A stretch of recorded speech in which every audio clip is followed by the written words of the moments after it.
जय हिंद। आज का आपका क्लास होने वाला है बीएसएससी कार्यालय परिचारिका, जिसमें आपका मैथ का 30 प्रश्न पूछा जाता है, जीके का 40 एवं हिंदी का 30 प्रश्न पूछा जाता है, यानी टोटल 100 क्वेश्चन का आपका एग्जाम होता है। और आज के इस वीडियो में आपको ऐसे प्रश्न बताने वाले हैं जो सीधे आपके एग्जाम में आने वाला प्रश्न है। तो आज का आपका पहला प्रश्न है, संविधान दिवस कब मनाया जाता है। बीएसएससी खुद कहता है कि मैं दिवस से आपके एग्जाम में 4-5 प्रश्न पूछूंगा, मतलब कौन सा दिवस कब मनाया जाता है। ये इंपॉर्टेंट सवाल आपके बीएसएससी के एग्जाम में पूछे जाते हैं। तो संविधान दिवस कब मनाया जाता है, याद रखिएगा 26 नवंबर को आपका संविधान दिवस मनाया जाता है। 26 नवंबर 1949 ईस्वी को आपका संविधान बनकर तैयार हुआ था, इसलिए 26 नवंबर 1949 ईस्वी को संविधान दिवस मनाया जाता है। यह इंपॉर्टेंट क्वेश्चन आपके एग्जाम में आने का संभावना है। कैसे, देखिए सबसे पहले तो संविधान से इंपॉर्टेंट यह प्रश्न संविधान से रिलेटेड है एवं दिवस से रिलेटेड यह प्रश्न, तो यह प्रश्न आपके एग्जाम में आने का संभावना है, तो आप इसको अच्छे से देख लेंगे। कभी कभी आपके एग्जाम में पूछ देता है कि राष्ट्रीय युवा दिवस कब मनाया जाता है, तो युवा दिवस मनाया जाता है 12 जनवरी को। युवा दिवस आपका कब मनाया जाता है, 12 जनवरी को युवा दिवस मनाया जाता है। 30 जनवरी को क्या मनाया जाता है, शहीद दिवस मनाया जाता है। यहाँ पर जो भी इंपॉर्टेंट क्वेश्चन है अभी आपको हम क्लियर कर रहे हैं। 30 जनवरी को क्या मनाया जाता है, शहीद दिवस मनाया जाता है, याद रखिएगा। 28 फरवरी को क्या मनाया जाता है, राष्ट्रीय विज्ञान दिवस मनाया जाता है। ये क्वेश्चन आपके एग्जाम के लिए काफी इंपॉर्टेंट है, ये 2-3 बार आपके बीएसएससी के एग्जाम में पूछा गया है।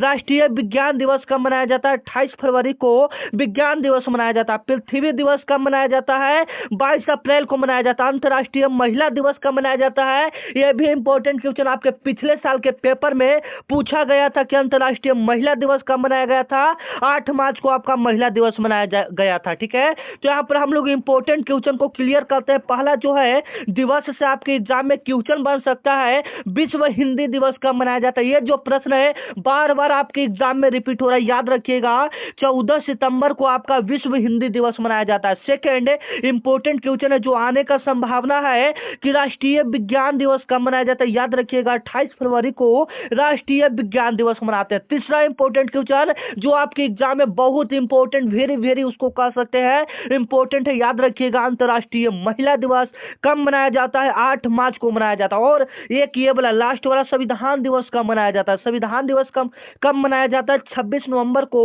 संविधान दिवस मनाया जाता है। ऐसे ये सब इंपॉर्टेंट प्रश्न है, कभी कभी 1-2 प्रश्न आगे पीछे से पूछ जाता है। मान लीजिए कि कभी पूछ देगा पृथ्वी दिवस कब मनाया जाता है, जो भी हम प्रश्न आपको बताए हैं वहां से 1-2 प्रश्न इस बार के एग्जाम में देखने को मिलेगा। तो यहाँ पर आप इसका स्क्रीनशॉट लेकर घर पर भी याद कर सकते हैं। ठीक है, चलिए 2 नंबर आपका सवाल है जो कि आपके लिए काफी इंपॉर्टेंट है। बीएसएससी खुद कहता है कि मैं बिहार सिलेक्शन, मैंने बीएसएससी का पूरा नाम होता है बिहार स्टाफ सिलेक्शन कमीशन होता है, यानी यह बिहार का एग्जाम है, तो बिहार से प्रश्न इस एग्जाम में पूछे जाते हैं। इस एग्जाम में मैं कहूं कि बिहार से 5 एग्जाम पूछे जाएंगे, तो यह बिल्कुल सही बात है।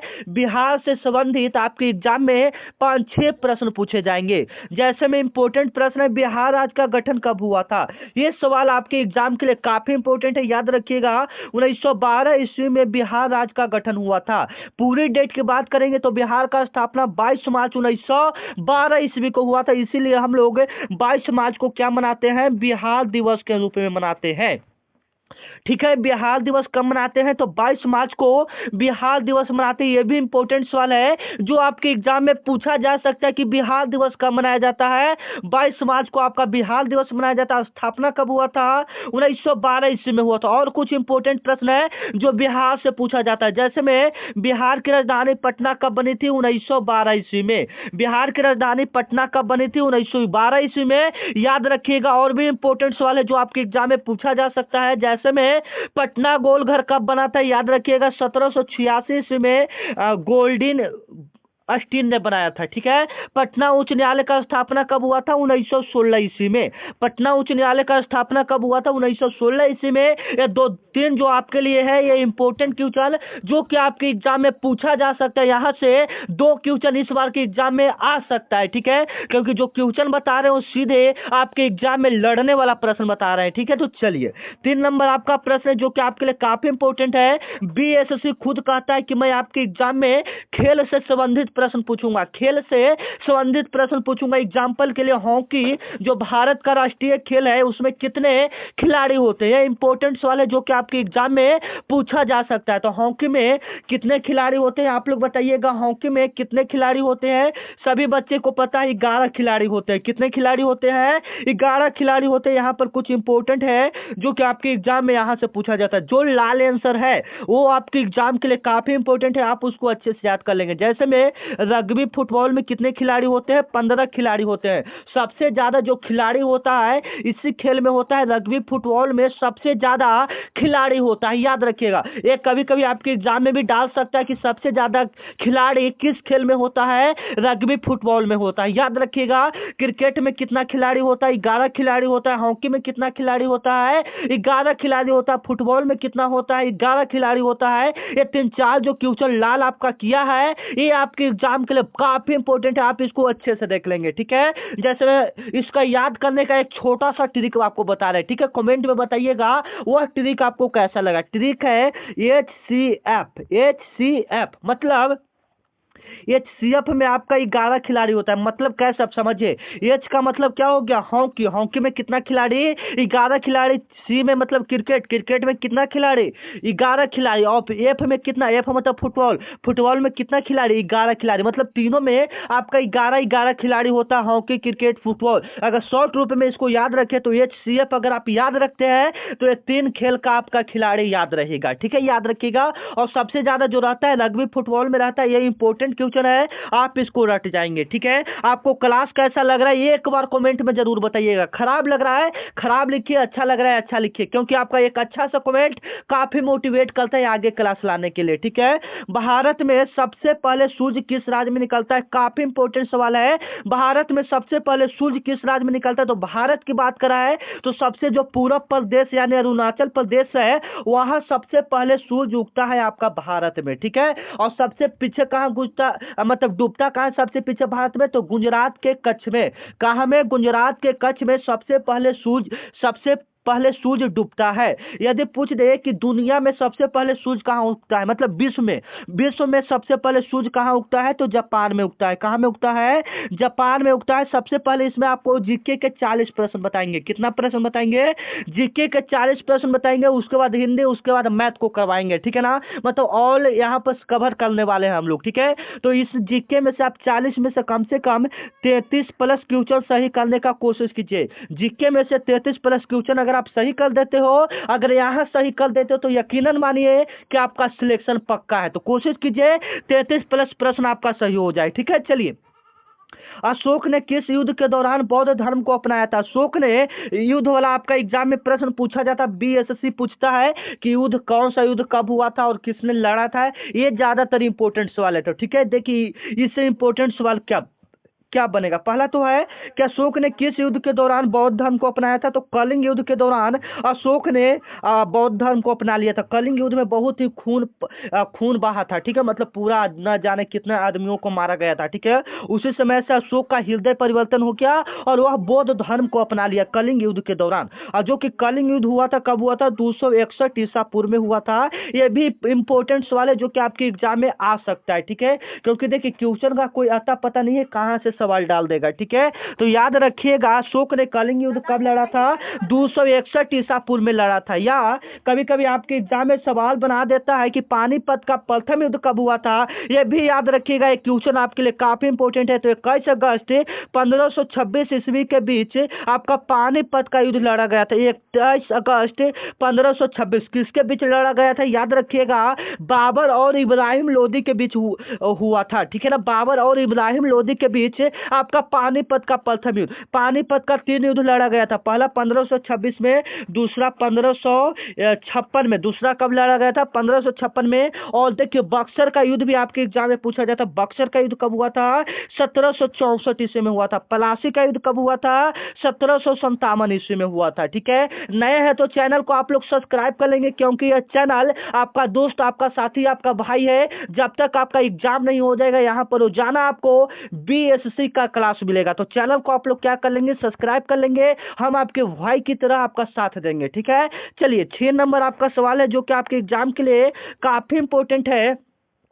भारत में सबसे पहले सूर्य किस राज्य में निकलता है? ये आपको हो चुका है अरुणाचल प्रदेश में। ठीक है, चलिए आपका नेक्स्ट क्वेश्चन है कि भारत में नियंत्रण एवं महालेखक परीक्षक सीएजी की नियुक्ति कौन करता है? जो नियंत्रण पूरा अपना देश का नियंत्रण एवं लेखा जोखा करता है कि देश में कितना गिरावट आ रहा है, कितना पैसा खर्च हो रहा है हमारे देश में, तो उसका लेखा जोखा एवं महालेखक परीक्षक जो सीएजी होता है उसका नियुक्ति कौन करता है? तो उसका नियुक्ति आपका राष्ट्रपति जी करते हैं। कौन करते हैं? राष्ट्रपति जी करते हैं। अभी आप लोग बताएंगे कि भारत के वर्तमान राष्ट्रपति कौन है, कमेंट में एक बार जरूर लिखेंगे। और जो प्रश्न आपको आ रहा है आप उसका जवाब कमेंट में देते जाएंगे। ठीक है, और यह वित्त मंत्रालय यानी वित्त मंत्री जो होते हैं, वित्त मंत्रालय के अंतर्गत आपका सिक्का छापने का अधिकार होता है। सिक्का कौन छापता है?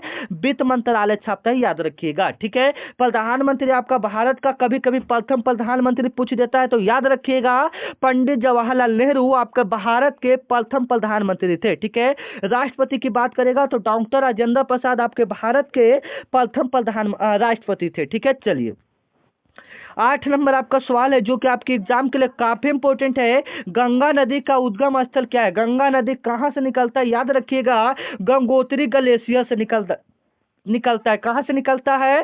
गंगोत्री ग्लेशियर हिमनद से निकलता है। ठीक है, ये ऑप्शन आपका क्या हो जाएगा? बिल्कुल राइट हो जाएगा। अगर भारत में इसकी लंबाई पूछेगा तो याद रखिएगा लगभग 2525 किलोमीटर इसका लंबाई है गंगा नदी का। भारत में गंगा नदी की लंबाई कितना है? 2525 किलोमीटर है। या कभी कभी आपके एग्जाम में पूछ देता है, जैसे बिहार में, क्योंकि बिहार का एग्जाम है तो आपको पता है बिहार से रिलेटेड प्रश्न पूछेगा। बिहार में गंगा नदी की लंबाई कितनी है? तो याद रखिएगा 545 किलोमीटर लगभग में बिहार में गंगा नदी की लंबाई है, याद रखिएगा। और गंगा नदी की सबसे बड़ी सहायक नदी कौन सा है? ये भी याद रखिएगा, यमुना नदी है, जो कि कभी कभी पूछ लिया जाता है। ठीक है, चलिए 9 नंबर आपका सवाल है कि बिहार की राजधानी पटना का प्राचीन नाम कौन था? आपको ऑप्शन पता चल जाएगा कि पटना का प्राचीन नाम क्या था। आप लोग इसका जवाब कमेंट में देंगे, क्योंकि इतना इजी सवाल आप लोग कमेंट में जवाब नहीं दिए तो समझ जाइए कि आपको मतलब क्या बोलते हैं, इतना इजी लेवल का सवाल आपको नहीं आएगा। बताइए तो कमेंट में एक बार फटाफट। चलिए 10 नंबर आपका सवाल है कि भारत में श्वेत क्रांति का जनक किसे कहा जाता है? श्वेत क्रांति यानी व्हाइट रेवोल्यूशन का जनक किन्हें कहा जाता है? याद रखिएगा वर्गीज कुरियन को हम लोग श्वेत क्रांति का जनक कहते हैं। वर्गीज कुरियन को हम लोग श्वेत क्रांति का जनक कहते हैं। एक आपका होता है हरित क्रांति। एक आपका क्या होता है? हरित क्रांति होता है। हरित क्रांति का जनक कौन होता है? एम.एस. स्वामीनाथन होता है, याद रखिएगा। और डॉक्टर राजेंद्र प्रसाद आपके भारत के प्रथम राष्ट्रपति थे। नॉर्मन ब्लॉक को भी आपका भारत का मतलब हरित क्रांति का जनक माना जाता है। लेकिन भारत में पूछेगा कि भारत में हरित क्रांति के जनक कौन थे, तो डॉक्टर एम.एस. स्वामीनाथन थे। अब पूरा विश्व में बात करता है तो आपका नॉर्मन ब्लॉक हो जाते हैं। हरित क्रांति का सबसे ज्यादा प्रभाव किस पर पड़ा था? तो कृषि पर पड़ा था। कृषि मतलब गेहूं जो होता है उस पर सबसे ज्यादा प्रभाव पड़ा था। ठीक है, अगर इससे इंपॉर्टेंट क्वेश्चन की बात करें तो सवाल यहां पर ध्यान से देखिएगा। ठीक है, जैसे में श्वेत क्रांति का जनक किन्हें कहा जाता है, तो वो तो वर्गीज कुरियन हो गया। किससे संबंध है? तो दूध से संबंध है। श्वेत क्रांति का संबंध किससे है? दूध से है। और हरित क्रांति का संबंध किससे है?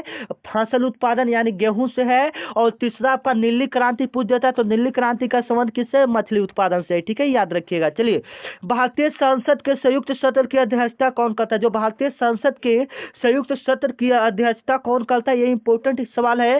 तो लोकसभा का जो अध्यक्ष होता है वही सभी को अपना जो भी चीज रहता है वो बताता है। ठीक है, सी ऑप्शन आपका क्या हो जाएगा? बिल्कुल राइट हो जाएगा। ठीक है, चलिए जो सवाल आपको आ रहा है आप उसका जवाब कमेंट में दीजिएगा। ठीक है, अशोक ने किस युद्ध के दौरान अपना बौद्ध धर्म अपनाया था? तो कलिंग युद्ध के दौरान आपको ऊपर हम बता दिए हैं। ठीक है, चलिए भारतीय संविधान में मौलिक कर्तव्य किस देश से लिया गया है? जो भारतीय संविधान में जो मौलिक कर्तव्य लिया गया है वो किस देश से लिया गया है? तो रूस से लिया गया है। कहाँ से लिया गया है? रूस से लिया गया है। याद रखिएगा, जो सवाल आपको आ रहा है आप उसका जवाब कमेंट में दीजिएगा। और अभी तक आप हमारे व्हाट्सएप या टेलीग्राम ग्रुप को नहीं ज्वाइन किए हैं तो ज्वाइन कर लेंगे, क्योंकि जो भी क्लास होता है आपको वहां पर पता चल जाएगा। ठीक है, डिस्क्रिप्शन में लिंक दिया है, आप वहां से जाकर ज्वाइन कर सकते हैं। ठीक है, चलिए, बिहार में सबसे लंबी नदी कौन सा है? बताइएगा, बिहार में सबसे लंबी नदी कौन सा है? आपको जवाब देना है, बिहार का सबसे लंबी नदी कौन सा हो जाएगा? बताइए तो कमेंट में, बिहार का सबसे लंबी नदी कौन सा हो जाएगा। देखते हैं आप इसका जवाब दे पाते हैं कि नहीं। बिहार का सबसे लंबी नदी है।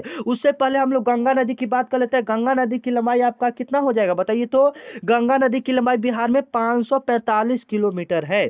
और बिहार का शोक किस नदी को कहा जाता है? कोसी नदी को कहा जाता है। अब यहाँ से अंदाजा लगाकर आप बता सकते हैं कि बिहार का सबसे लंबी नदी कौन सा है। अब हम आपको जवाब भी दे दें, अगर आपको पता होगा, आप समझ गए होंगे मेरे बात को, तो आप जवाब दे सकते हैं। ठीक है, चलिए, 15 नंबर आपका सवाल है, भारत छोड़ो आंदोलन किस वर्ष आरंभ हुआ था? ये भी इंपॉर्टेंट क्वेश्चन है जो आपके एग्जाम में पूछा जा सकता है। भारत छोड़ो आंदोलन किस वर्ष आरंभ हुआ था? ये वाला सवाल मैं आपको हर एक सेट में बताता हूं। मतलब ये सवाल आपके एग्जाम के लिए काफी इंपॉर्टेंट है, VVI प्रश्न है, इसको नोट कर लीजिएगा। भारत छोड़ो आंदोलन कब हुआ था? 8 अगस्त 1942 ईस्वी को आपका भारत छोड़ो आंदोलन हुआ था। और किसने किया था? इससे जो इंपॉर्टेंट सवाल बनेगा यही सब बनेगा कि भारत छोड़ो आंदोलन किसने किया था? महात्मा गांधी जी ने किया था। भारत छोड़ो आंदोलन किसने किया था? महात्मा गांधी जी ने किया था। इसी में महात्मा गांधी जी ने आपका करो या मरो का नारा दिए थे। याद रखिएगा, एक क्वेश्चन आपके एग्जाम के लिए काफी इंपॉर्टेंट है, ये आपके सवाल में पूछा जा सकता है। ठीक है, चलिए, 16 नंबर आपका सवाल है कि भारत में पहला पंचवर्षीय योजना किस क्षेत्र पर आधारित है? जो भारत का पहला पंचवर्षीय योजना, ये वाला भी सवाल आपके पिछले साल के पेपर में पूछा गया था। ठीक है, तो भारत का जो पहला पंचवर्षीय योजना है वह किस क्षेत्र पर आधारित था? तो वह कृषि क्षेत्र पर आधारित था। पिछले साल आपके एग्जाम में प्रश्न बना था इससे कि भारत का पहला पंचवर्षीय योजना का कार्यकाल क्या था? तो याद रखिएगा, 1951 से 56 कार्यकाल था। 1951 से 56 इसका कार्यकाल था। याद रखिएगा, ये बी वाला ऑप्शन तो ये बी वाला सही है, कृषि। लेकिन कब हुआ था? 1951 से 1956 ईस्वी के बीच हुआ था। ठीक है, जो प्रश्न आपको आ रहा है आप उसका जवाब कमेंट में दे सकते हैं। ठीक है, राज्यसभा के सदस्यों का कार्यकाल कितने वर्षों का होता है? जो राज्यसभा का सदस्य होता है उसका कार्यकाल कितने वर्षों का होता है? याद रखिएगा, 6 वर्षों का होता है। कितने वर्षों का? 6 वर्षों का होता है। जो भी लोकसभा का सदस्य रहेगा उसका 5 साल का कार्यकाल होगा। जैसे में मुखिया हो गया, प्रधानमंत्री हो गया, मुख्यमंत्री हो गया, राज्यपाल हो गया, ये सबका सदस्य मतलब जो कार्यकाल होगा कितने वर्षों का होगा? 5 वर्षों का होगा। जो लोकसभा का सदस्य रहेगा उसका कार्यकाल 5 वर्षों का होगा। ठीक है, चलिए, 18 नंबर आपका सवाल है कि बिहार में सोनपुर मेला किस नदी के तट पर लगता है? बिहार में जो सोनपुर मेला है वह किस नदी के तट पर लगता है? ये सभी बच्चे को पता है कि गंगा के उस पार आपका सोनपुर मेला लगता है। तो वही पूछ रहा है कि किस नदी के तट पर लगता है। आप लोग इसका जवाब बताइएगा। ठीक है, और सोनपुर मेला किस जिला में लगता है? ये भी इंपॉर्टेंट सवाल है, क्योंकि अभी फिलहाल में आपका 1 महीना पहले लगा हुआ था। ठीक है, तो आप लोग इसका जवाब दीजिएगा। सोनपुर मेला तो अपना बिहार में ही है। ठीक है, तो आप लोग इसका जवाब फटाफट कमेंट में दीजिएगा। ठीक है, चलिए,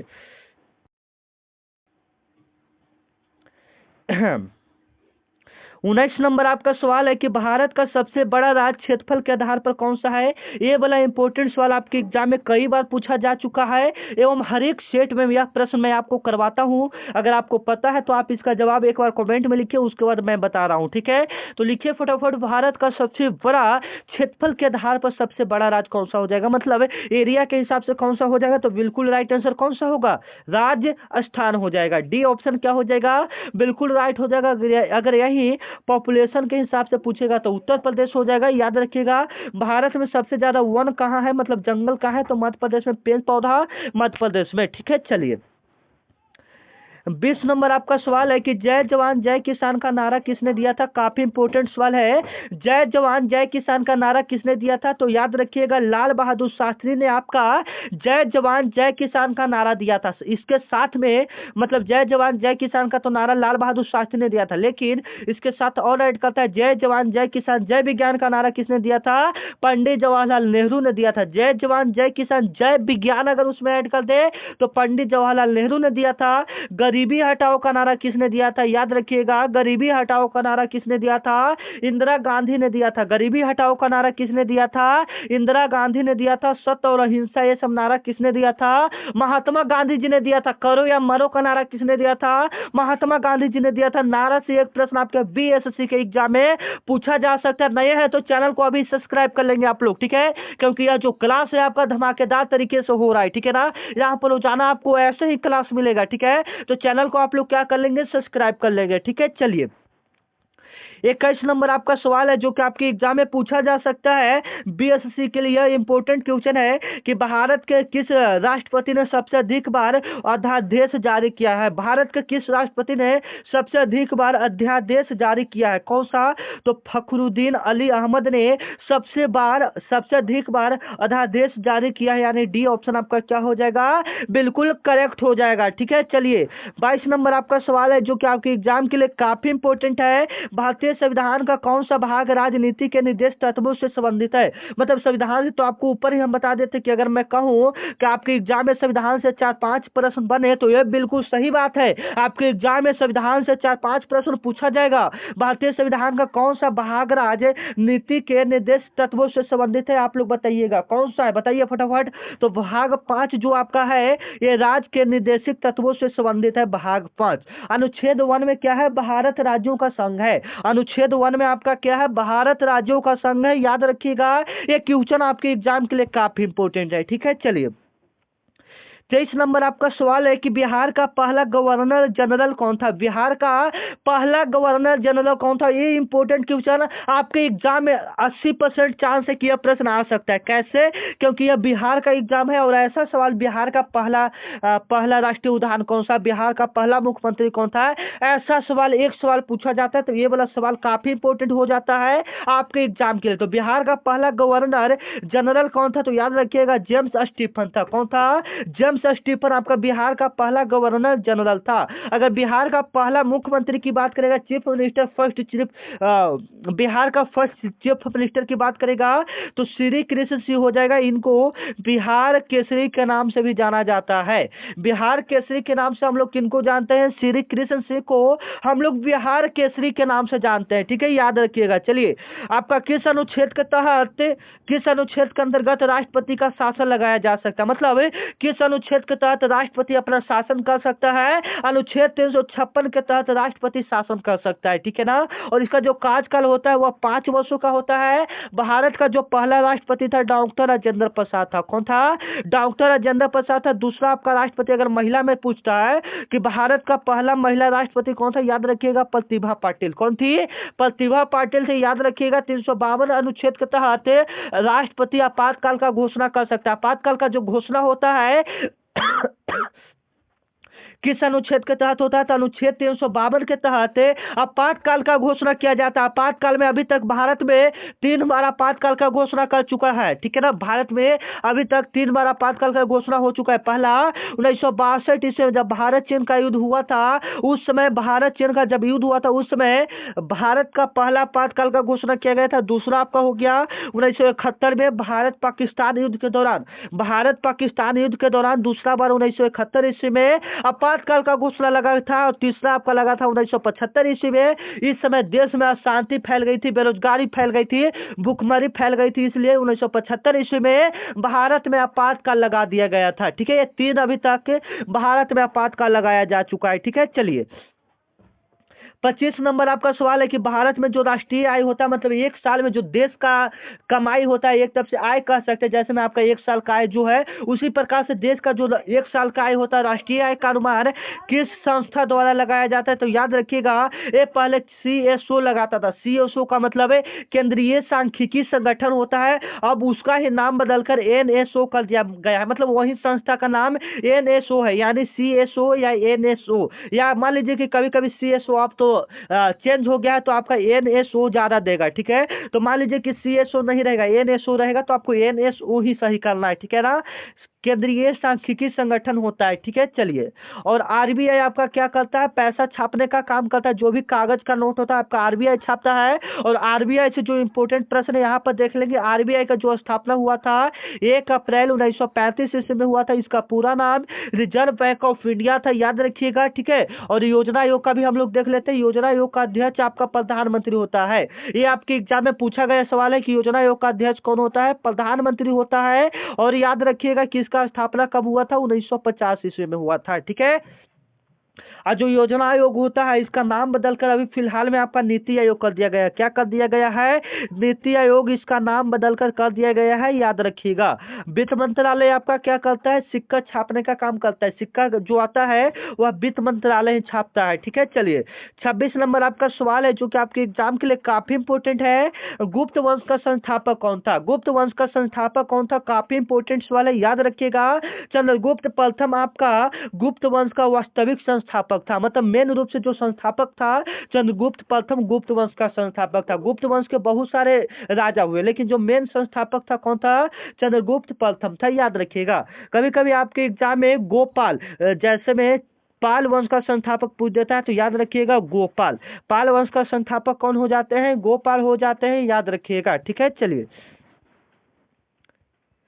27 नंबर आपका सवाल है कि बिहार का कौन सा जिला सबसे अधिक जनसंख्या वाला जिला है। बिहार का ऐसा कौन सा जिला है जहां पर सबसे ज्यादा जनसंख्या, आप लोग इसका जवाब जरा कमेंट में दीजिएगा फटाफट। सभी को पता है, ठीक है ना, सभी को पता होगा बिहार में सबसे ज्यादा जनसंख्या किस जिले का है। ठीक है, चलिए।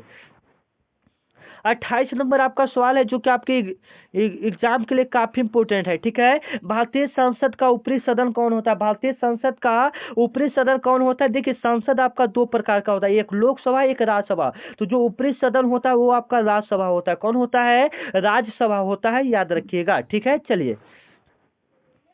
आपका पुस्तक यहाँ पर कभी कभी पूछ देता है गीतांजलि किस भाषा में लिखा गया है, गीतांजलि किस भाषा में लिखा गया है, याद रखिएगा। गीतांजलि जो आपका है यह लिखा गया है बांग्ला भाषा में। किस भाषा में लिखा गया है, बांग्ला भाषा में लिखा गया। कभी कभी लेखक का नाम भी यहाँ पर पूछ देता है, जैसे में आनंद मठ लेखक के लेखक कौन है, आनंद मठ पुस्तक के लेखक कौन है, तो याद रखिएगा रविन्द्रनाथ टैगोर है।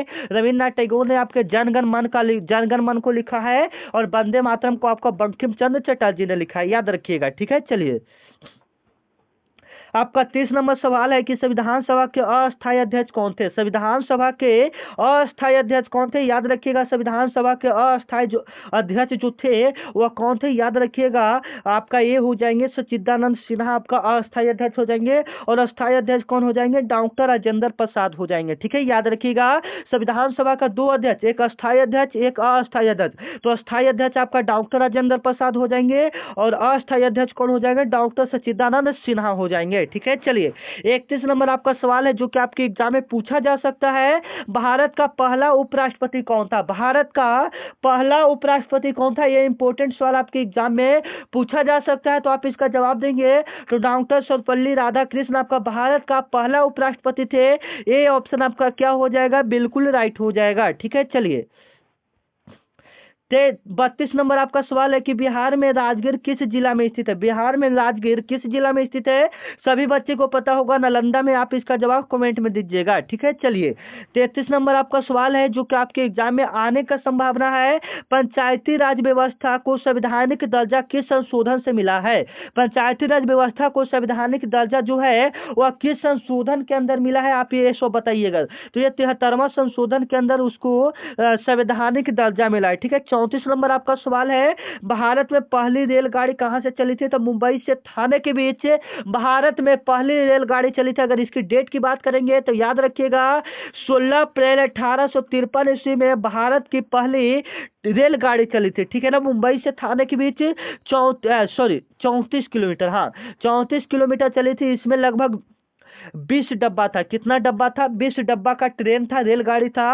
और लगभग यात्री की बात करेंगे तो 400 यात्री थे, याद रखिए।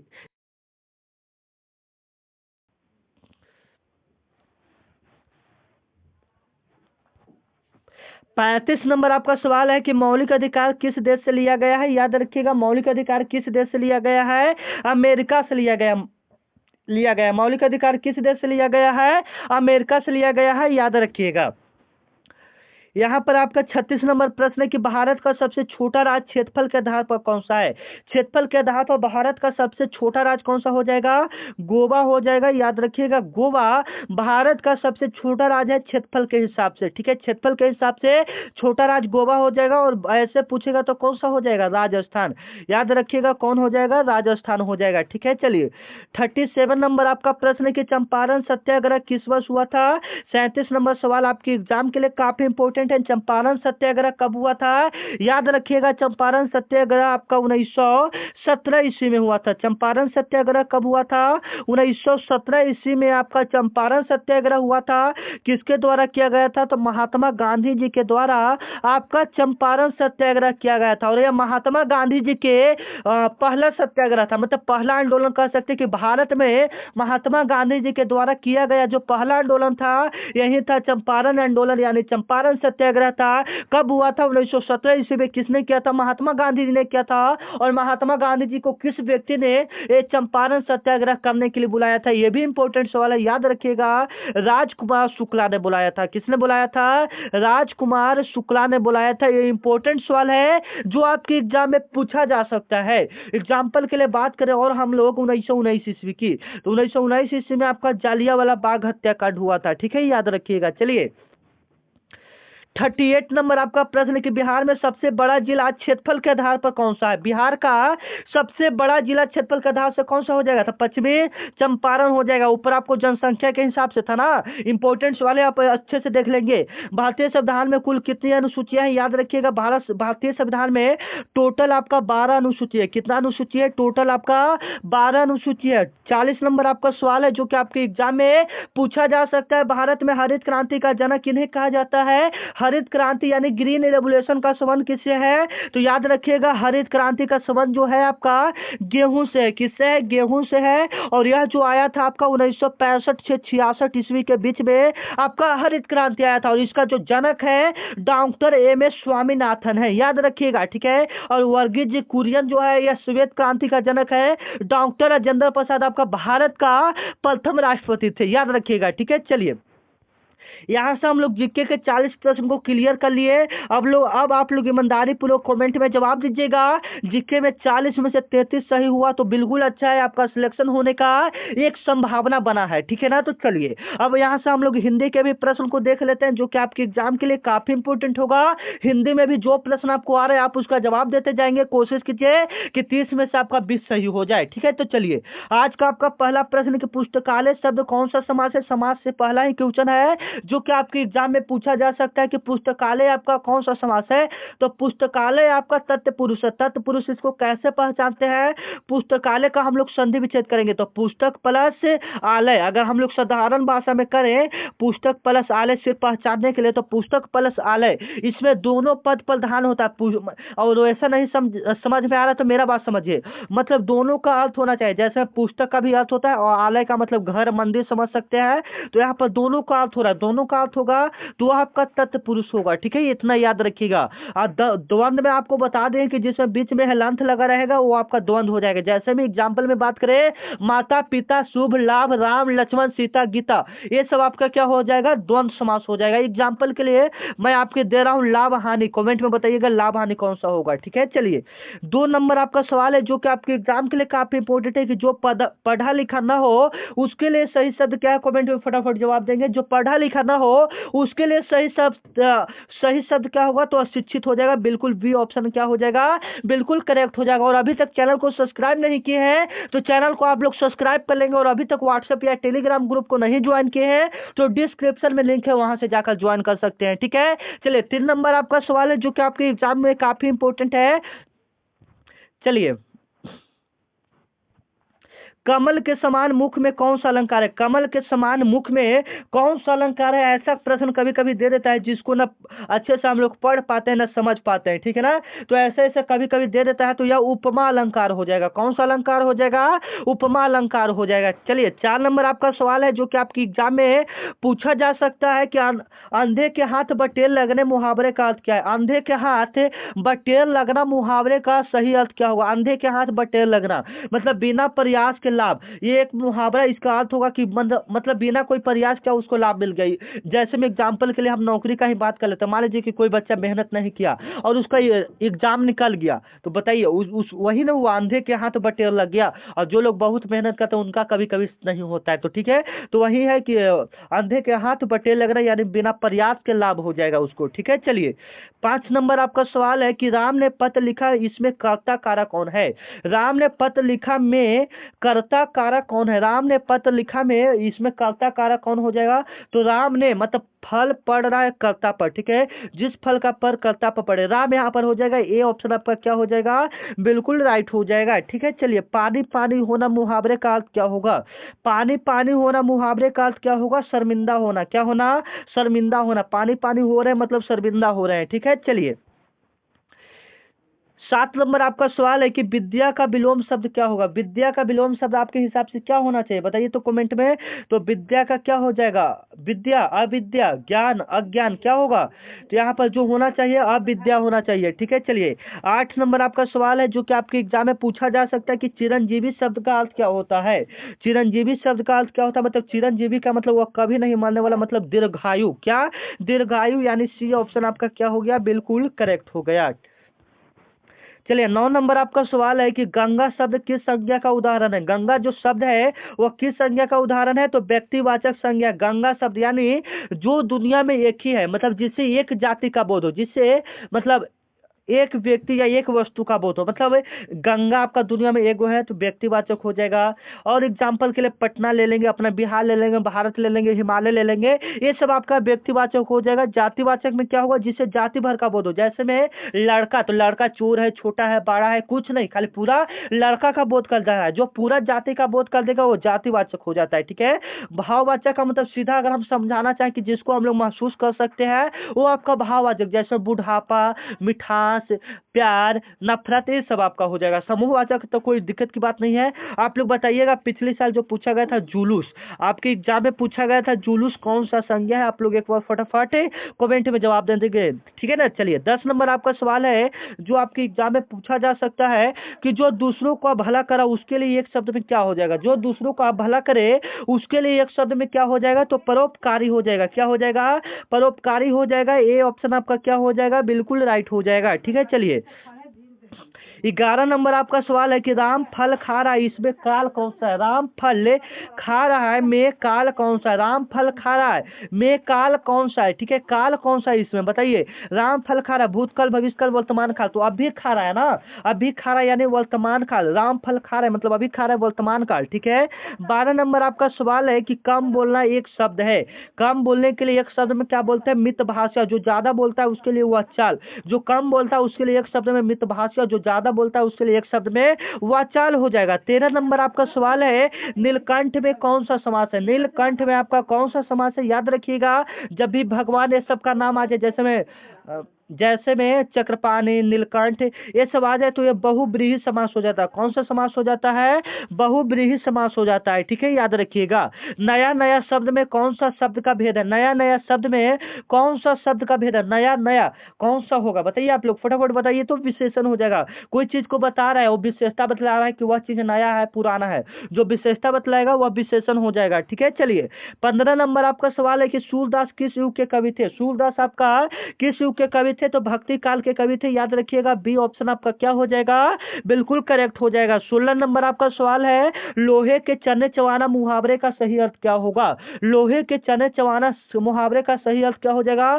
कठिन कार्य करना, यानी कठिन काम करना, यानी बी ऑप्शन आपका क्या हो जाएगा? बिल्कुल राइट हो जाएगा। 17 नंबर आपका सवाल है अहंकार का पर्यायवाची शब्द क्या होगा? अहंकार का पर्यायवाची शब्द क्या हो जाएगा? अहंकार का मतलब एक प्रकार से ना कह सकता है, मतलब एक प्रकार से कह सकता है गर्भ। गर्भ भी हम उसको कह सकते हैं। ए ऑप्शन आपका क्या हो जाएगा? बिल्कुल राइट हो जाएगा। 18 नंबर आपका सवाल है कि भारत मेरा देश है, इसमें मेरा कौन सा सर्वनाम है? मेरा यानी स्वयं, निज का बोध कर रहा है, तो निज यानी ए वाला ऑप्शन क्या हो जाएगा? बिल्कुल राइट हो जाएगा। ए वाला ऑप्शन आपका क्या हो जाएगा? बिल्कुल राइट हो जाएगा। ठीक है, जो कभी न मरे उसके लिए एक शब्द में क्या होगा? ये वाला आप लोग बताइएगा। जो कभी न मरे, ये तो सभी को पता है, जो कभी नहीं मरेगा उसके लिए एक शब्द में हम लोग क्या बोलेंगे? फटाफट कमेंट में जवाब दीजिएगा। ठीक है, चलिए सत का विलोम शब्द क्या होगा? सत का विलोम शब्द क्या होगा? तो बताइए, सत का उल्टा क्या हो जाएगा? असत हो जाएगा। ठीक है, चलिए 21 नंबर आपका सवाल है कि नीर शब्द का अर्थ क्या होगा? नीर शब्द का अर्थ क्या होगा? तो जल होगा कि वायु या आकाश? क्या होगा? नीर शब्द का अर्थ क्या हो जाएगा? जल हो जाएगा, बिल्कुल। 22 नंबर आपका सवाल है जो कि आपके एग्जाम में पूछा जा सकता है कि कवि शब्द का स्त्रीलिंग क्या हो जाएगा? कवित्री हो जाएगा, सी वाला। अल्प शब्द का विलोम क्या होगा? अल्प शब्द यानी छोटा, छोटा का विलोम क्या हो जाएगा? तो अधिक। अल्प मतलब कम या छोटा, ठीक है, तो यह अधिक हो जाएगा। ठीक है ना, अल्प का क्या हो जाएगा? अधिक हो जाएगा। चलिए, रामायण के रचयिता कौन है? फटाफट आप लोग कमेंट में 24 का जवाब दीजिए। ठीक है, चलिए 25 नंबर आपका सवाल है कि वह विद्यालय जाता है में कौन सी क्रिया है? वह विद्यालय जाता है में कौन सा क्रिया? तो जाता आपका क्रिया हो जाएगा। ठीक है, जाना आपका काम है। ठीक है, अति उपसर्ग में कौन सा शब्द बना? अति उपसर्ग से कौन सा शब्द यहाँ बनेगा? तो याद रखिएगा, अति प्लस अचार तो क्या बनेगा? अत्याचार बनेगा। ये ऑप्शन क्या हो जाएगा? बिल्कुल राइट हो जाएगा। धूप का पर्यायवाची क्या हो जाएगा? तो प्रकाश हो जाएगा, याद रखिएगा। 28 नंबर आपका सवाल है कि भूख से व्याकुल होने के लिए मुहावरे का सही अर्थ क्या है? पेट में चूहे दौड़ाना कहता है। भूख से व्याकुल मतलब पेट में चूहा कूदना। नारी का विलोम शब्द क्या होगा? आप लोग इसका जवाब फटाफट कमेंट में देंगे। जो सब जगह विद्वान हो वो उसके लिए एक शब्द क्या होगा? सर्वज्ञ हो जाएगा। ठीक है, सर्वज्ञ हो जाएगा। ठीक है, और इस प्रकार से आपका मैथ आता है, आप यहाँ पर देख सकते हैं। ठीक है, मैथ को भी हम लोग देख लेते हैं। साधारण ब्याज निकालना है तो साधारण ब्याज वाला फॉर्मूला होता है मूलधन गुने समय गुने दर बटा 100। मूलधन गुने समय गुने दर बटा क्या होता है आपका? 100 होता है। तो इसका हम लोग कैसे सॉल्व करेंगे, यहाँ पर ध्यान से आप लोग देखिएगा। ठीक है, देखिए, मूलधन गुने समय गुने दर बटा 100 आपका फॉर्मूला होता है। तो मूलधन आपका 800 है और दर आपका 5% और समय कितना है? 3 वर्ष। तो याद रखिएगा 800 गुना 5 गुना 3 बट्टा में कितना? 100। इस प्रकार से आप इसको सॉल्व कर सकते हैं और जो गुना करके आएगा आपका राइट आंसर आएगा 40 या 120। ठीक है, एक साधारण ब्याज से एक प्रश्न रहेगा। जो इंपोर्टेंट सवाल है आपको यहाँ पर हम करवा देते हैं। ठीक है, ध्यान से देखिए, ये वाला जो सवाल है ऐसे पूछता नहीं है लेकिन कभी कभी डाल देता है, तो हम लोग बनाना सीख जाएंगे ट्रिक की मदद से। आपका ज्यादा टाइम हम लोग बर्बाद नहीं करेंगे। तो 12 पुरुष किसी काम को 10 दिनों में करता है, तो इसको गुना रूप में लिख दिए 12 गुना 10। ठीक है, 12 पुरुष किसी काम को 10 दिनों में पूरा करता है, तो 15 पुरुष उसी काम को कितना दिनों में पूरा करेगा? तो 3 से काटेंगे 4 बार में, 3 से काटेंगे 5 बार, 5 से एक कितना बार में कटेगा? 2 बार में। तो 8 दिन में 15 पुरुष वही काम को करेंगे। ठीक है, बात खत्म हो गया। चलिए, ये सवाल नहीं आएगा। ठीक है, ये वाला सवाल आने का संभावना है, तो इसको सॉल्व करना देख लीजिए। दो संख्या का अनुपात 3:5 है। दो संख्या जो है जिसका अनुपात कितना है? 3:5 है, यानी 3x प्लस में 5x। अच्छा, उसका अंतर पूछा है ना, तो बीच में हम लोग क्या कर देंगे? माइनस कर देंगे। अब 5x बराबर 24 हो जाएगा, तो 2x यहाँ पर माइनस ऐसा बचेगा, तो हम लोग उल्टा तो 2x सीधा लिखते हैं। 2x बराबर 24, तो x बराबर आपका कितना हो जाएगा? 12 हो जाएगा। तो यहाँ पर बड़ी संख्या पूछा, तो इसमें बड़ी संख्या कौन हो जाएगा? 5। अब x है तो x का मान 12, तो 5 गुना 12 तो कितना हो जाएगा? 60 हो जाएगा। ठीक है, चलिए, लाभ प्रतिशत तो आपको निकालने आता होगा। इसका लाभ प्रतिशत जरा कमेंट में निकाल कर बताइएगा। सबसे पहले लाभ निकालिए और लाभ प्रतिशत वाला फॉर्मूला लाभ गुना 100 बटा में किराए मूल्य। कमेंट में फटाफट जवाब दीजिएगा इसका। ठीक है, ये सवाल नहीं आएगा, ये सवाल नहीं आएगा। ठीक है, ये सवाल नहीं आएगा, ये वाला भी नहीं। जो सवाल आएगा मैं आपको खुद बताऊंगा। ठीक है, क्योंकि मुझे लेवल पता है कि साधारण ब्याज वाला तो आएगा, ये को बता दिया ना आपको। हाँ, ये वाला सवाल इतना इजी लेवल का कभी कभी डाल देता है। ठीक है ना, कभी कभी बीच में कहीं पर डाल देता है कि किसी त्रिभुज के तीनों कोण का योग कितना होता है? तो 180 डिग्री होता है। चलिए, बिल्कुल कोई दिक्कत की बात नहीं है, कभी कभी डाल देता है। अगर आ जाए इस बार तो अच्छा ही बात है। ठीक है, चलिए,